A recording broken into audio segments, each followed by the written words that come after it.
ನಮಸ್ಕಾರ. ಸೋನಿನ ನ್ಯೂಸ್ಗೆ ಸ್ವಾಗತ. ನಾನು ಪ್ರಭಾವತಿ. ಮೊದಲಿಗೆ ಮುಖ್ಯಾಂಶಗಳು.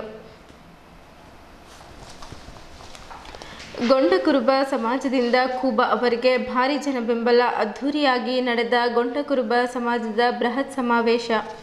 ಕೇಂದ್ರ ಸಚಿವ ಭಗವಂತ್ ಖೂಬಾರಿಂದ ಅಕ್ರಮ ಗಣಿಗಾರಿಕೆ ಬಹಿರಂಗ. ಈ ಬಗ್ಗೆ ಚುನಾವಣಾ ಆಯೋಗಕ್ಕೆ ದೂರು ಸಚಿವ ಖಂಡ್ರೆ. ಗೊಂಡ ಕುರುಬ ಎಸ್ಟಿ ಜಾತಿ ಪ್ರಮಾಣ ಪತ್ರಕ್ಕಾಗಿ ಕೇಂದ್ರ ಸಚಿವರಿಗೆ ಭೇಟಿ. ಈಡೇರದ ಬೇಡಿಕೆ ಚಿಮ್ಕೋಡೆ. ಬೀದರ್ ಜಿಲ್ಲೆಯ ಶಾಹೀನ್ ಕಾಲೇಜು ವತಿಯಿಂದ ಪ್ರಥಮ ಬಾರಿಗೆ ನೀಟ್ ಪರೀಕ್ಷಾ ಕೇಂದ್ರ ಸ್ಥಾಪನೆ. ಖದೀರ್. ಪ್ರಧಾನಿ ನರೇಂದ್ರ ಮೋದಿ ಮತ್ತು ಕೇಂದ್ರ ಸಚಿವ ಭಗವಂತ್ ಖೂಬಾರಿಂದ ಟೋಕ್ರಿಕೋಳಿ ಸಮಾಜಕ್ಕೆ ಅನ್ಯಾಯ. ಶ್ರೀಮತಿ ಮಾಲಾ ಬಿ ನಾರಾಯಣರಾವ್. ಬೀದರ್ ಲೋಕಸಭಾ ಚುನಾವಣೆ. ಬೀದರ್ ಜಿಲ್ಲಾ ಅಹಿಂದ ಒಕ್ಕೂಟದಿಂದ ಕಾಂಗ್ರೆಸ್ಗೆ ಬೆಂಬಲ. ತುಕಾರಾಂ. ಸುದ್ದಿಯ ವಿವರಗಳು. ಬೀದರ್ ಲೋಕಸಭಾ ಕ್ಷೇತ್ರದ ಎನ್ಡಿಎ ಅಭ್ಯರ್ಥಿಯಾಗಿರುವ ಭಗವಂತ್ ಖೂಬಾರ್ ಅವರನ್ನು ಬೆಂಬಲಿಸಿ ಬೀದರ್ ನಗರದ ಶ್ರೀ ಸಾಯಿ ಆದರ್ಶ್ ಶಿಕ್ಷಣ ಸಂಸ್ಥೆಯ ಶ್ರೀ ಸಾಯಿ ಸ್ಕೂಲ್ ಆವರಣದಲ್ಲಿ ಕುರುಬಗೊಂಡ ಸಮಾಜದ ಬೃಹತ್ ಸಮಾವೇಶ ಯಶಸ್ವಿಯಾಗಿ ನಡೆಯಿತು. ವೇದಿಕೆ ಮೇಲಿದ್ದ ಗಣ್ಯರ ಪರವಾಗಿ ಘೋಷಣೆ ಕೂಗಿ ಭಾರೀ ಜನ ಬೆಂಬಲ ವ್ಯಕ್ತಪಡಿಸಿದ್ದರು. ವೇದಿಕೆ ಮೇಲಿದ್ದ ಗಣ್ಯರು ದೀಪ ಬೆಳಗಿಸಿ ಕಾರ್ಯಕ್ರಮಕ್ಕೆ ಚಾಲನೆ ನೀಡಿದ್ದರು. ಈ ವೇಳೆ ಮಾತನಾಡಿದ ಕೇಂದ್ರ ಸಚಿವರು, ಬೀದರ್ ಲೋಕಸಭಾ ಕ್ಷೇತ್ರದ ಎನ್ಡಿಎ ಅಭ್ಯರ್ಥಿಯಾಗಿರುವ ಭಗವಂತ್ ಖೂಬಾರ್ ಅವರು ನಾನು ಮೊದಲ ಬಾರಿಗೆ ಗೆದ್ದಾಗಿನಿಂದಲೂ ಗೊಂಡ ಮತ್ತು ಕೋಳಿ ಸಮಾಜದ ಪರವಾಗಿ ಕೆಲಸ ಮಾಡಿಕೊಂಡು ಬಂದಿದ್ದೇನೆ. ಸಾಮಾಜಿಕ ನ್ಯಾಯದ ಪರವಾಗಿ ನಾನು ಕೆಲಸ ಮಾಡುತ್ತಿದ್ದೇನೆ ಎಂದರು. ನ್ಯಾಯಯುತವಾಗಿ ಸಿಗಬೇಕಾದ ಹಕ್ಕುಗಳು ಪ್ರತಿಯೊಂದು ಸಮಾಜಕ್ಕೂ ಸಿಗಬೇಕು ಎಂಬ ನಿಟ್ಟಿನಲ್ಲಿ ನಾನು ಪ್ರಾಮಾಣಿಕ ಪ್ರಯತ್ನ ಮಾಡಿದ್ದೇನೆ. ಗೊಂಡ ಕುರುಬ ಸಮಾಜದ ವಿಷಯದಲ್ಲಿ ಕೆಲವು ತಾಂತ್ರಿಕ ಸಮಸ್ಯೆಗಳು ಕೂಡ ಇದ್ದವು. ಈ 10 ವರ್ಷಗಳಲ್ಲಿ ಸಮಸ್ಯೆಗಳ ಪರಿಹಾರ ಕೊನೆಯ ಹಂತಕ್ಕೆ ಬಂದಿದೆ. ಕಾಂಗ್ರೆಸ್ನವರು ಈ ವಿಷಯದಲ್ಲಿ ಯಾವುದೇ ರೀತಿಯ ಪ್ರಾಮಾಣಿಕ ಪ್ರಯತ್ನ ಮಾಡಿಲ್ಲ. ಈ ವಿಷಯದಲ್ಲಿ ಉಸ್ತುವಾರಿ ಸಚಿವರು ಪ್ರಾಮಾಣಿಕ ಪ್ರಯತ್ನ ಮಾಡಿದ್ದರೆ ಅದನ್ನು ತೋರಿಸಲಿ. 75 ವರ್ಷಗಳಲ್ಲಿ ಕಾಂಗ್ರೆಸ್ ದೀನದಲಿತರನ್ನ ತನ್ನ ಕಪಿಮುಷ್ಟಿಯಲ್ಲಿ ಇಟ್ಟುಕೊಳ್ಳುವ ಕೆಲಸ ಮಾಡಿದೆ. ಬೀದರ್ ಜಿಲ್ಲೆ ಹಿಂದುಳಿದ ಜಿಲ್ಲೆ ಎಂಬ ಹಣೆಪಟ್ಟಿ ಬರಲು ಕಾರಣ ಖಂಡ್ರೆ ಪರಿವಾರವೇ ಆಗಿದೆ ಎಂದು ವಾಗ್ದಾಳಿ ನಡೆಸಿದರು. ಕಳೆದ 10 ವರ್ಷಗಳ ಅನುಭವದಿಂದ ಮುಂದಿನ ಅವಧಿಯಲ್ಲಿ ಇನ್ನಷ್ಟು ಹೆಚ್ಚಿನ ಕೆಲಸ ಮಾಡುತ್ತೇನೆ. ಕ್ಷೇತ್ರದ ಜನರು ನನ್ನನ್ನು ಮತ್ತೊಮ್ಮೆ ಗೆಲ್ಲಿಸಿ ಎಂದು ಭಗವಂತ್ ಖೂಬಾರ್ ಅವರು ಮನವಿ ಮಾಡಿದ್ದರು. ಮಾಜಿ ಸಚಿವರು ಜೆಡಿಎಸ್ ಪಕ್ಷದ ಹಿರಿಯ ನಾಯಕರಾಗಿರುವ ಬಂಡೆಪ್ಪ ಕಾಶಂಪುರ ಅವರು ಮಾತನಾಡಿ, ಗೊಂಡ ಸಮಾಜಕ್ಕೆ ತನ್ನದೇ ಆದ ಇತಿಹಾಸವಿದೆ. ಇಂತಹ ಸಮಾಜದ ಏಳ್ಗೆಗಾಗಿ ನಾವು ಯೋಚನೆ ಮಾಡಬೇಕಾಗಿದೆ ಎಂದರು. MLA ಎಲೆಕ್ಷನ್ನಲ್ಲಿ ನಮ್ಮ ಸಮಾಜದವರು ಸಿದ್ದರಾಮಯ್ಯರವರ ಪರವಾಗಿ ಅವರನ್ನು ಮುಖ್ಯಮಂತ್ರಿ ಮಾಡಲು ಮತ ನೀಡಿದ್ದಾರೆ. ಈಗ ಮೋದಿ ಹವಾ ಇದೆ. ನಾವು ಕೂಡ ಮೋದಿ ಅವರಿಗಾಗಿ ಮತ ನೀಡಬೇಕು. ಕಳೆದ ಅವಧಿಯಲ್ಲಿ ಖೂಬಾರ್ ಅವರು ಗೊಂಡನೆ ಕುರುಬ, ಕುರುಬನೆ ಗೊಂಡ ಎಂಬ ವಿಷಯದಲ್ಲಿ ನಮಗೆ ಸಹಾಯ ಮಾಡಿದ್ದಾರೆ. ಇಲ್ಲಿಂದ ದಿಲ್ಲಿ ತನಕ ಒಂದೇ ಹಾದಿ ಇರಬೇಕಾದರೆ ನಾವು ಖೂಬಾರ್ ಅವರನ್ನು ಗೆಲ್ಲಿಸಬೇಕು. ದೇಶಕ್ಕಾಗಿ, ದೇಶದ ಬೆಳವಣಿಗೆಗಾಗಿ ನಾವು ನಿರ್ಧಾರ ತೆಗೆದುಕೊಳ್ಳಬೇಕಾಗಿದೆ. ಕರ್ನಾಟಕದಲ್ಲಿ 28ಕ್ಕೆ 28 ಸೀಟು ಎನ್ಡಿಎ ಅಭ್ಯರ್ಥಿಗಳು ಗೆಲ್ಲಲಿದ್ದಾರೆ. ನರೇಂದ್ರ ಮೋದಿಯವರು ಸಾಕಷ್ಟು ಅಭಿವೃದ್ಧಿ ಕೆಲಸಗಳನ್ನು ಮಾಡಿದ್ದಾರೆ. ನಾವೆಲ್ಲರೂ ಭಗವಂತ್ ಖೂಬಾರ್ ಅವರನ್ನು ಗೆಲ್ಲಿಸಿ ನರೇಂದ್ರ ಮೋದಿ ಅವರ ಕೈ ಬಲಪಡಿಸುವ ಕೆಲಸ ಮಾಡಬೇಕಾಗಿದೆ. ಹಾಗಾಗಿ ಎಲ್ಲರೂ ಭಗವಂತ್ ಖೂಬಾರ್ ಅವರಿಗೆ ಮತ ನೀಡಬೇಕು ಎಂದು ಮಾಜಿ ಸಚಿವ ಬಂಡೆಪ್ಪ ಕಾಶಂಪುರ ಅವರು ಮನವಿ ಮಾಡಿದ್ದರು. ಮಾಜಿ ಸಭಾಪತಿಗಳು ವಿಧಾನ ಪರಿಷತ್ ಸದಸ್ಯರಾಗಿರುವ ರಘುನಾಥರಾವ್ ಮಲ್ಕಾಪುರೆ ಅವರು ಮಾತನಾಡಿ, ಭಗವಂತ್ ಖೂಬಾರ್ ಅವರು ಸಂಸದರಾದ ಮೇಲೆ ಗೊಂಡರೆ ಕುರುಬರು, ಕುರುಬರೆ ಗೊಂಡರು ಎಂಬ ವಿಷಯದಲ್ಲಿನ ಸಮಸ್ಯೆ ಪರಿಹರಿಸುವ ಕೆಲಸ ಮಾಡುತ್ತಿದ್ದಾರೆ. ನಮ್ಮ ಸಮಾಜದ ಸಮಸ್ಯೆಗಳು ಪರಿಹಾರವಾಗಬೇಕಾದರೆ ಭಗವಂತ್ ಖೂಬಾರ್ ಅವರು ಮತ್ತೊಮ್ಮೆ ಸಂಸದರಾಗಬೇಕು. ಅವರನ್ನು ನಾವು ಗೆಲ್ಲಿಸಬೇಕು ಎಂದರು. ಬೀದರ್ ದಕ್ಷಿಣ ವಿಧಾನಸಭಾ ಕ್ಷೇತ್ರದ ಶಾಸಕರಾಗಿರುವ ಡಾಕ್ಟರ್ ಶೈಲೇಂದ್ರ ಬೆಲ್ದಾಳೆರವರು ಮಾತನಾಡಿ, ಇದು ದೇಶದ ಚುನಾವಣೆಯಾಗಬೇಕಾಗಿದೆ. ದೇಶದ ಒಳಿತಿಗಾಗಿ ಮತ್ತು ನಮ್ಮೆಲ್ಲರ ಸುರಕ್ಷತೆಗಾಗಿ ನರೇಂದ್ರ ಮೋದಿಯವರು 3ನೇ ಬಾರಿಗೆ ಪ್ರಧಾನಮಂತ್ರಿಯಾಗಬೇಕು. ಇಲ್ಲಿ ಭಗವಂತ್ ಖೂಬಾರ್ ಅವರು 3ನೇ ಬಾರಿಗೆ ಗೆಲ್ಲಬೇಕು ಎಂದರು. ಇದೇ ವೇಳೆ ಮಾಜಿ ಶಾಸಕ ಪ್ರಕಾಶ್ ಖಂಡ್ರೆ, ಸೂರ್ಯಕಾಂತ್ ನಾಗಮರಪಳ್ಳಿ, ಈಶ್ವರ್ ಸಿಂಗ್ ಠಾಕೂರ್ ಸೇರಿದಂತೆ ಅನೇಕರು ಮಾತನಾಡಿ ಭಗವಂತ್ ಖೂಬಾರ್ ಅವರನ್ನು ಹೆಚ್ಚಿನ ಲೀಡ್ನಿಂದ ಗೆಲ್ಲಿಸುವಂತೆ ಮನವಿ ಮಾಡಿದ್ದರು. ಈ ಸಂದರ್ಭದಲ್ಲಿ ಜೆಡಿಎಸ್ ಜಿಲ್ಲಾಧ್ಯಕ್ಷ ರಮೇಶ್ ಪಾಟೀಲ್ ಸೋಲ್ಪುರ್, ಬಿಜೆಪಿ ಜಿಲ್ಲಾಧ್ಯಕ್ಷ ಸೋಮನಾಥ್ ಪಾಟೀಲ್, ಅಮರನಾಥ್ ಪಾಟೀಲ್, ಬಾಬುರಾವ್ ಮಲ್ಕಾಪುರೆ, ಶಾಂತಲಿಂಗ ಸಾವಳಗಿ, ರಾಜಶೇಖರ್ ಜವಳೆ, ಬೊಮ್ಮಗುಂಡ ಚಿಟ್ಟಾವಾಡಿ, ತಾಂಜಿ ತೋರಣಕರ್, ಬಾಬುರಾವ್ ಕಾಶಂಪುರ್, ಬಸವರಾಜ್ ಪವರ್, ರಾಜಾರಾಮ್ ಚಿಟ್ಟ, ರತಿಕಾಂತ್ ರವರು ಸೇರಿದಂತೆ ಅನೇಕರಿದ್ದರು. ನಿಮ್ಮ ಆಶೀರ್ವಾದದಿಂದ 3ನೇ ಬಾರಿಗೆ ಸಂಸದನಾಗಿ ಬೀದರ್ ಜಿಲ್ಲೆ ಅಭಿವೃದ್ಧಿ ಹೊಂದಿದಂತಹ ಜಿಲ್ಲೆಯ ಪಟ್ಟಿಗೆ ಸೇರಿಸ್ತೀನಿ ಅನ್ನುವಂಥದ್ದನ್ನು ಭರವಸೆಯನ್ನು ಕೊಡ್ತೇನೆ. ಅದರ ಜೊತೆಯಲ್ಲಿ ಯಾವ ನಿಮ್ಮ ಸಮಾಜಕ್ಕೆ ಕುರುಬರನ್ನ ಎಷ್ಟಿಗೆ ಸೇರುವಂತದ್ದಿದೆಯೋ ಅದನ್ನ ಕೂಡ ಮಾಡಿ ತೀರ್ತೀನಿ ಅನ್ನುವಂಥದ್ದನ್ನ ಮುಂದಿನ ಅವಧಿಯಲ್ಲಿ ಹೇಳ್ತೀನಿ. ನಾನು ನಿಮ್ಮ ಆಶೀರ್ವಾದ ಗಟ್ಟಿಯಾಗಿರಲಿ. ನೀವುಗಳು ಕೇವಲ 3 ದಿವಸಗಳ ಮಾತ್ರ ನಮಗೆ ಪ್ರಚಾರಕ್ಕಿದೆ. ಆಯೋಜಕರಿಗೆ ಕೂಡ ನಾನು ವಿನಂತಿಯನ್ನು ಮಾಡ್ತೀನಿ. ಕಳೆದ 2 ದಿವಸದಿಂದ ಯಾವ ರೀತಿಯ ಊರೂರಿಗೆ ಹೋಗಿ ಈ ಕಾರ್ಯಕ್ರಮದ ಯಶಸ್ವಿಗೆ ನೀವೇನು ದುಡಿದಿದ್ರು ಅದನ್ನ ಇನ್ನು 4-6 ದಿವಸಗಳ ಕಾಲ ಪ್ರಚಾರಕ್ಕೆ ಗೊಳಿಸಿ. ಅದಕ್ಕೆ ತಾವು ಇಲ್ಲೆಲ್ಲ ಬಂದಿದವರು ನಿಮಗೆ ಕೈ ಮುಗಿದು ಕೇಳ್ತೀನಿ. ಪ್ರತಿಯೊಬ್ಬರನ್ನ, ನಿಮ್ಮ ನೆಂಟರು ಇಷ್ಟರನ್ನ, ಮಿತ್ರರನ್ನ, ಪರಿಚಿತರನ್ನ, ಕುಲ ಬಾಂಧವರನ್ನ ಎಲ್ಲರನ್ನ ಈ ವಿಶ್ವಾಸವನ್ನ ಕೊಡಿ. ಎಷ್ಟಿಗೆ ಸೇರ್ತೀವಿ ಅನ್ನೋದು ಭರವಸೆನ ಕೊಟ್ಟಿದ್ದಾರಂತೆ. ಕೆಲವು ಕಾಂಗ್ರೆಸ್ಸಿನವರು ನಾಳೆ ಮತ್ತೆ ಹೇಳ್ತೀನಿ, ನಮ್ಮ ಈ ಸಭೆಯನ್ನ ನೋಡಿ ಪರೇಶಾನ್ ಆಗಿ ಗೊಂದಲ ಸೃಷ್ಟಿ ಮಾಡಲಿಕ್ಕೆ ಪ್ರಯತ್ನವನ್ನ ಮಾಡ್ತಾರೆ. ಏನಂದ್ರೆ 10 ವರ್ಷ ಆಯ್ತು ಖೂಬಾ ಸಾಹೇಬ್ರು MP ಆಗಿ 10 ವರ್ಷದಲ್ಲಿ ಮಾಡಬಹುದಾಗಿತ್ತಲ್ಲ ಅಂತ. ಖಂಡಿತವಾಗಿಯೂ ಮಾಡಬಹುದಾಗಿತ್ತು, ಇಲ್ಲ ಅಂತಲ್ಲ. ಆದ್ರೆ ನೀವು 75 ವರ್ಷ ಆಯಿತು. ಏನಾದರೂ ಪ್ರಾಮಾಣಿಕ ಪ್ರಯತ್ನವನ್ನು ಮಾಡಿದ್ರೆ ಒಂದಾದರೂ ತೋರಿಸಿ ಘಟನೆಗಳನ್ನ ನೋಡ್ತೀನಿ ನಾನು. ಕಂಪೌಂಡ್ ಬರೀ ಕರಿಕಲ್ಲಿನ ಕಂಪೌಂಡ್ ಮಾತ್ರ ಮಾಡ್ಯಾರಂತದ್ದು. ವಾ, ಬೀದರ್ ಜಿಲ್ಲೆ ಕರಿಕಲ್ಲಿನ ಕಂಪೌಂಡ್ಗಳು ಎಲ್ಲರಿಗೂ ಗೊತ್ತಾಗಿದೆ. ಏನ್ ಎಲೆಕ್ಷನ್ ಅಲ್ಲ, ಪಾರ್ಲಿಮೆಂಟ್ ಎಲೆಕ್ಷನ್ ಅಲ್ಲ. ನಮ್ಮ ಮಂತ್ರಿಯೊಬ್ಬರು, ನಮ್ಮ ಸ್ನೇಹಿತೆ ಬೈತಿ ಸುರೇಶ್ ಕೋಲಾರದಲ್ಲಿ ಹೇಳ್ತಾರೆ, ನಮ್ಮವರಿಗೆಲ್ಲ ಹಿಂಗೆ ಕರೆಸಿ ನೋಡಿ, ನಮ್ಮ ಕುರು ಜನಾಂಗದವರು ಅಕಸ್ಮಾತ್ ಓಟ್ ಹಾಕಲಿಲ್ಲ ಅಂದ್ರೆ ಸಿದ್ದರಾಮಯ್ಯ ಕೂತು ಬರುತ್ತೆ ಅಂತ ಹೇಳ್ತಾರೆ. ನಾನ್ ಕೇಳ್ತೀನಿ, ಹೆಂಗ್ ಕೂತು ಬರುತ್ತೆ? ಜನ ಏನು 135 MLAಗಳು ಕಳಿಸಿದಾರ, ಇನ್ಕ್ಲೂಡಿಂಗ್ ರೈತಾನ್. ಇವ್ರೇನಾರ ಕೈ ಕೊಟ್ರೆ ಅವ್ರಿಗೆ ಪರೇಶಾನ್ ಆಗ್ತದ. ನಾವು ಕೈ ಕೊಟ್ಟರಲ್ಲ.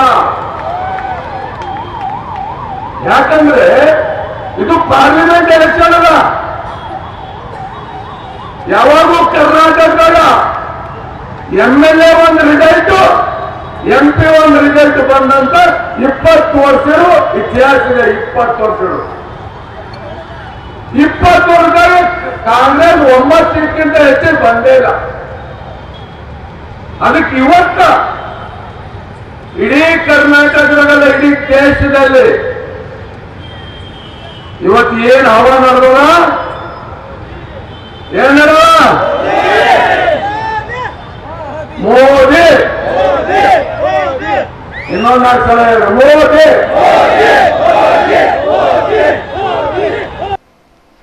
ಬೀದರ್ ನಗರದ ಬೀದರ್ ಜಿಲ್ಲಾ ಪತ್ರಿಕಾ ಭವನದಲ್ಲಿ ಕರೆದ ಸುದ್ದಿಗೋಷ್ಠಿಯಲ್ಲಿ ಮಾತನಾಡಿದ ಅರಣ್ಯ ಹಾಗೂ ಬೀದರ್ ಜಿಲ್ಲಾ ಉಸ್ತುವಾರಿ ಸಚಿವರಾದ ಈಶ್ವರ್ ಬಿ ಖಂಡ್ರೆ ಅವರು, ಬೀದರ್ ಲೋಕಸಭಾ ಕ್ಷೇತ್ರದ ಬಿಜೆಪಿ ಅಭ್ಯರ್ಥಿ ಹಾಗೂ ಕೇಂದ್ರ ಸಚಿವ ಭಗವಂತ್ ಖೂಬಾ ಅವರು ಕಲಬುರಗಿ ಜಿಲ್ಲೆಯ ಚಿತ್ತಾಪುರ ತಾಲೂಕಿನಲ್ಲಿ 2 ಎಕರೆ ಭೂಮಿ 5 ವರ್ಷಕ್ಕೆ ಗುತ್ತಿಗೆ ಪಡೆದು ಅಕ್ರಮವಾಗಿ 8 ಎಕರೆ ಪ್ರದೇಶದಲ್ಲಿ ಅಕ್ರಮ ಕಲ್ಲು ಗಣಿಗಾರಿಕೆ ನಡೆಸಿದ್ದಾರೆ ಎಂಬುದು ಸಾಬೀತಾಗಿದೆ. ಚುನಾವಣಾ ಅಫಿಡವಿಟ್ನಲ್ಲಿ ಸಹ ಇದರ ಬಗ್ಗೆ ಉಲ್ಲೇಖ ಮಾಡಿಲ್ಲ. ಈ ಬಗ್ಗೆ ಚುನಾವಣಾ ಆಯೋಗಕ್ಕೆ ದೂರು ನೀಡಲಾಗುವುದು. ಇದರ ಮೇಲೆ ಸೂಕ್ತ ಕ್ರಮಕ್ಕೆ ಒತ್ತಾಯಿಸಲಾಗುವುದು ಎಂದು ಹೇಳಿದ್ದರು. ಕೇಂದ್ರ ಸಚಿವ ಭಗವಂತ್ ಖೂಬಾ ಅವರು ಒಬ್ಬ ಕಳ್ಳ ಸುಳ್ಳ ದರೋಡೆಗಾರ ವ್ಯಕ್ತಿಯಾಗಿದ್ದಾರೆ. ಸರ್ಕಾರದಿಂದ 2 ಎಕರೆ ಪಡೆದು 8 ಎಕರೆ ಪ್ರದೇಶದಲ್ಲಿ ಅಕ್ರಮ ಕಲ್ಲು ಗಣಿಗಾರಿಕೆ ನಡೆಸಿದ್ದಾರೆ. ಈಗ ಅವರಿಗೆ ರಾಜ್ಯ ಸರ್ಕಾರ ನೋಟಿಸ್ ಜಾರಿ ಮಾಡಿದೆ. ಅಲ್ಲದೆ 70 ಲಕ್ಷ ದಂಡ ಸಹ ವಿಧಿಸಿದೆ. ಈ ದಂಡ ಕಟ್ಟಿದ್ದಲ್ಲಿ ಇನ್ನು ಹೆಚ್ಚುವರಿಯಾಗಿ 25 ಕೋಟಿ ರೂಪಾಯಿ ದಂಡ ಹಾಕಲಿದೆ ಎಂದು ಹೇಳಿದರು. ನನ್ನ ಪುತ್ರ ಬೀದರ್ ಲೋಕಸಭಾ ಕ್ಷೇತ್ರದ ಕಾಂಗ್ರೆಸ್ ಅಭ್ಯರ್ಥಿ ಸಾಗರ್ ಈಶ್ವರ್ ಖಂಡ್ರೆ ವಕೀಲನೇ ಅಲ್ಲ, ಬಾರ್ ಅಸೋಸಿಯೇಷನ್ನಲ್ಲಿ ನೋಂದಣಿ ಮಾಡಿಸಿಲ್ಲ, ತಪ್ಪು ಅಫಿಡೆನ್ಸ್ ಕೊಟ್ಟಿದ್ದಾರೆ ಎಂದೆಲ್ಲ ನಮ್ಮ ಪ್ರತಿಸ್ಪರ್ಧಿ ಭಗವಂತ್ ಖೂಬಾ ಹೇಳಿಕೆ ನೀಡುತ್ತಿದ್ದು ಅದನ್ನು ಮಾಧ್ಯಮಗಳು ಪ್ರಕಟಿಸಿವೆ. ಇದು ಜನರಲ್ಲಿ ಗೊಂದಲ ಮೂಡಿಸಿದೆ. ಸುಳ್ಳು ಹೇಳುವುದು ಬಿಜೆಪಿಯ ಜಾಯಮಾನ. ಬಿಜೆಪಿ ಅಂದರೆ ಭಾರತೀಯ ಝೂಟ್ ಪಾರ್ಟಿ, ಅದು ಸುಳ್ಳಿನ ವಿಶ್ವವಿದ್ಯಾಲಯ. ಅಲ್ಲಿ ಪದವಿ ಪಡೆದಿರುವ ಭಗವಂತ್ ಖೂಬಾ ಸುಳ್ಳು ಹೇಳುವುದರಲ್ಲಿ ಸೀನಿಯರ್ ಆಗಿದ್ದಾರೆ. ನನ್ನ ಬಗ್ಗೆ, ನನ್ನ ಕುಟುಂಬದ ಬಗ್ಗೆ ಮತ್ತು ನನ್ನ ಪುತ್ರನ ಪದವಿಯ ಬಗ್ಗೆ ಸುಳ್ಳು ಹೇಳಿಕೊಂಡು ತಿರುಗುತ್ತಿದ್ದಾರೆ.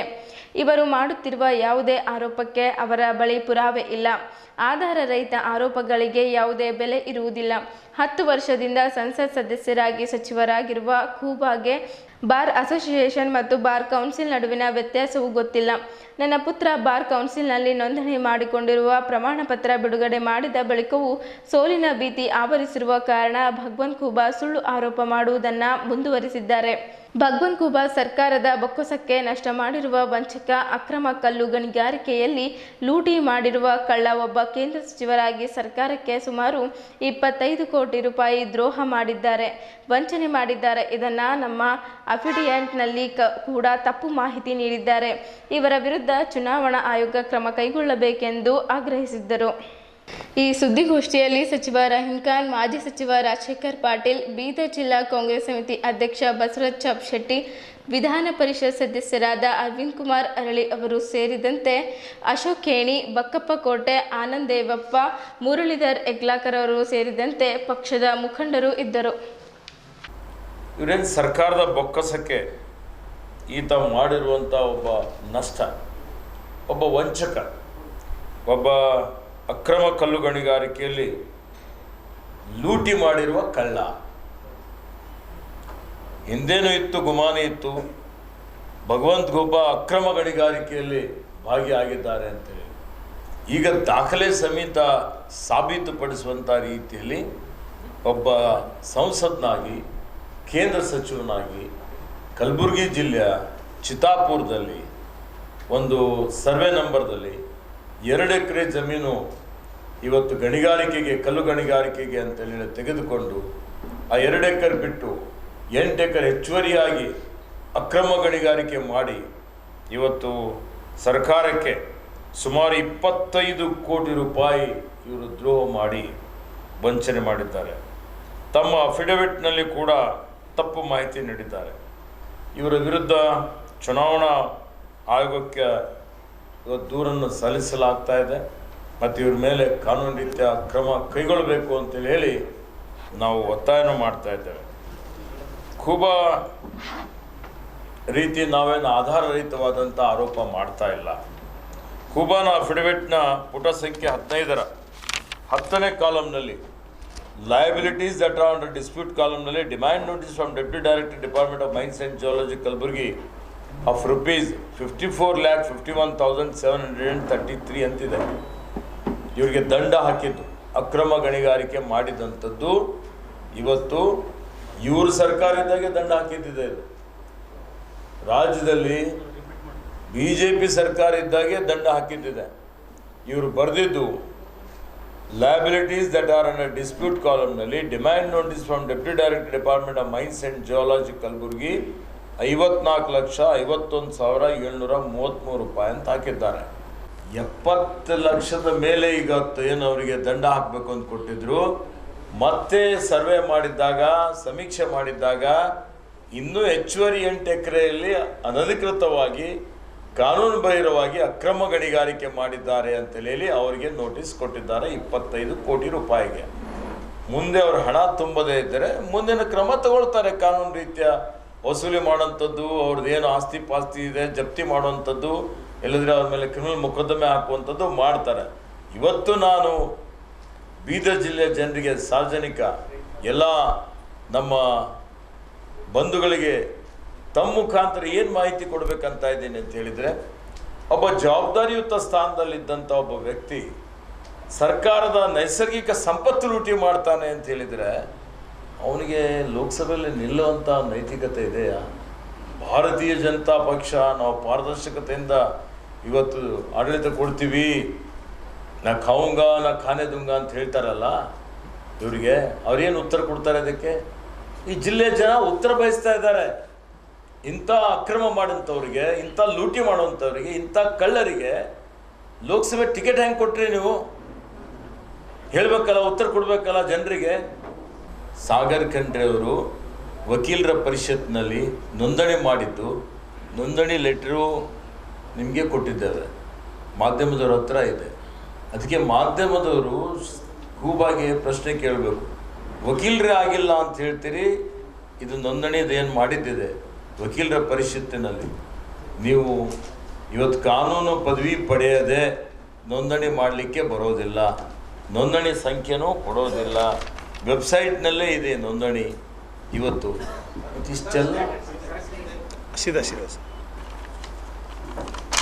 ಇಷ್ಟೆಲ್ಲ ದಾಖಲೆಗಳಿದ್ದರೂ, ದಾಖಲೆಗಳೇ ಇದೆ. ನಾನು ಇಂಜಿನಿಯರಿಂಗ್ ಪಾಸ್ ಆಗಿದ್ದೇನೆ, ಉದಾಹರಣೆಗೆ ನಾನು ಇಂಜಿನಿಯರಿಂಗ್ ಡಿಗ್ರಿ ಇದೆ, ಕೂಬಾ ಇಂಜಿನಿಯರೇ ಇಲ್ಲ. ನೀವು ಮತ್ತದೇ ಕೇಳ್ತೀರಿ ಅಂದರೆ ಏನು ಹೇಳಿ ನಾನು? ದಾಖಲೆ, ಡಾಕ್ಯುಮೆಂಟ್ ಸ್ಪೀಕ್ಸ್ ಫಾರ್ ದೆಮ್ಸೆಲ್ವ್ಸ್. ಆಯಿತಾ? ದಾಖಲೆಗಳಿದೆ, ಈ ದಾಖಲೆ ಸುಳ್ಳಿದೆ, ಬೋಗಸ್ ಇದೆ ಅಂತ ಹೇಳಿ 420 ಕೇಸ್ ಆಗಲಿ. ಈ ದಾಖಲೆ ಸುಳ್ಳಿದೆಯಾ ಇದ್ದಿದ್ದು? ಮತ್ತೆ ಬೀದರ್ ನಗರದ ಬೀದರ್ ಜಿಲ್ಲಾ ಪತ್ರಿಕಾ ಭವನದಲ್ಲಿ ಕರೆದ ಸುದ್ದಿಗೋಷ್ಠಿಯಲ್ಲಿ ಮಾತನಾಡಿದ ಬೀದರ್ ಜಿಲ್ಲಾ ಪಂಚಾಯತ್ ಮಾಜಿ ಸದಸ್ಯರು ಹಾಗೂ ಗೊಂಡ ಕುರುಬ ಸಮಾಜದ ನಾಯಕರಾದ ಅಮೃತರಾವ್ ಚಿಮ್ಕೋಡೆ ಅವರು, ಗೊಂಡ ಕುರುಬ ಒಂದೇ ನಮಗೆ ಪರಿಶಿಷ್ಟ ಪಂಗಡ ಜಾತಿ ಪ್ರಮಾಣ ಪತ್ರ ನೀಡುವಂತೆ ರಾಜ್ಯ ಸರ್ಕಾರಕ್ಕೆ ಶಿಫಾರಸು ಮಾಡಿ ಕೇಂದ್ರ ಸಚಿವ ಭಗವಂತ್ ಖೂಬಾ ಅವರ ನೇತೃತ್ವದಲ್ಲಿ ಬೀದರ್ ಜಿಲ್ಲೆಯ ಗೊಂಡ ಕುರುಬ ಸಮಾಜದ ಮುಖಂಡರು ಹಾಗೂ ಜನಪ್ರತಿನಿಧಿಗಳ ನಿಯೋಗ ದೆಹಲಿಗೆ ಹೋಗಿ ಮನವಿ ಸಲ್ಲಿಸಿದ್ದರೂ ನಮ್ಮ ಬೇಡಿಕೆ ಈಡೇರಲಿಲ್ಲ ಎಂದು ಆರೋಪಿಸಿದರು. ಪತ್ರಿಕಾಗೋಷ್ಠಿಯಲ್ಲಿ ಮಾತನಾಡುತ್ತಾ ಗೊಂಡ ಹಾಗೂ ಕುರುಬ ಪರ್ಯಾಯ ಪದ ಬೇಡಿಕೆಗೆ ಸಂಬಂಧಿಸಿದಂತೆ ವಿಧಾನ ಪರಿಷತ್ ಸದಸ್ಯ ರಘುನಾಥರಾವ್ ಮಲ್ಕಾಪುರೆ ಹಾಗೂ ಮಾಜಿ ಸಚಿವ ಬಂಡೆಪ್ಪ ಖಾಶಂಪುರ್ ಅವರು ನೀಡಿರುವ ಹೇಳಿಕೆಯನ್ನು ಜಿಲ್ಲೆಯ ಗೊಂಡ ಸಮುದಾಯದ ಮುಖಂಡರು ತೀವ್ರವಾಗಿ ಖಂಡಿಸಿದ್ದಾರೆ. ಪರ್ಯಾಯ ಪದಕ್ಕಾಗಿ ರಾಜ್ಯ ಸರ್ಕಾರ ಹಾಗೂ ಕೇಂದ್ರ ಸರ್ಕಾರಕ್ಕೆ ಅನೇಕ ಬಾರಿ ಮನವಿ ಸಲ್ಲಿಸಿದ್ದರೂ ಕ್ರಮ ಕೈಗೊಂಡಿಲ್ಲ ಎನ್ನುವ ಹೇಳಿಕೆಯಲ್ಲಿ ಹುರುಳಿಲ್ಲ ಎಂದು ಮುಖಂಡರಾದ ಅಮೃತರಾವ್ ಚಿಮ್ಕೋಡೆ, ಮಲ್ಲಿಕಾರ್ಜುನ್ ಬಿರಾದರ್ ಹಾಗೂ ಬಸವರಾಜ್ ಮಾಳ್ಗೆ ಹೇಳಿದ್ದಾರೆ.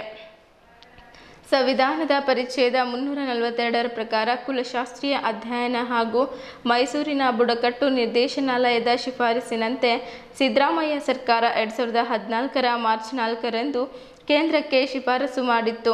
ಬೀದರ್, ಕಲಬುರಗಿ, ಯಾದಗಿರಿ ಜಿಲ್ಲೆಗಳ ಗೊಂಡ ಹಾಗೂ ಕುರುಬ ಪರ್ಯಾಯ ಪದಗಳಾಗಿವೆ ಎಂದು ಶಿಫಾರಸಿನಲ್ಲಿ ಪ್ರತಿಪಾದಿಸಲಾಗಿತ್ತು.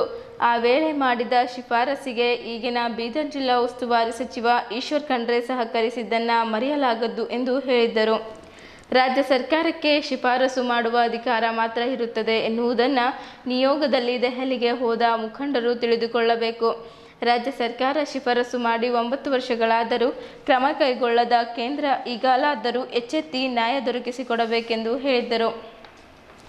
ಬಸವರಾಜ ಮಾಳ್ಗೆ ಅವರು ಮಾತನಾಡುತ್ತಾ ಕೇಂದ್ರಗೊಂಡ ಕುರುಬ ಸಮಾಜಕ್ಕೆ ಅನ್ಯಾಯ ಮಾಡಿದೆ ಎಂದು ಹೇಳಿದರು.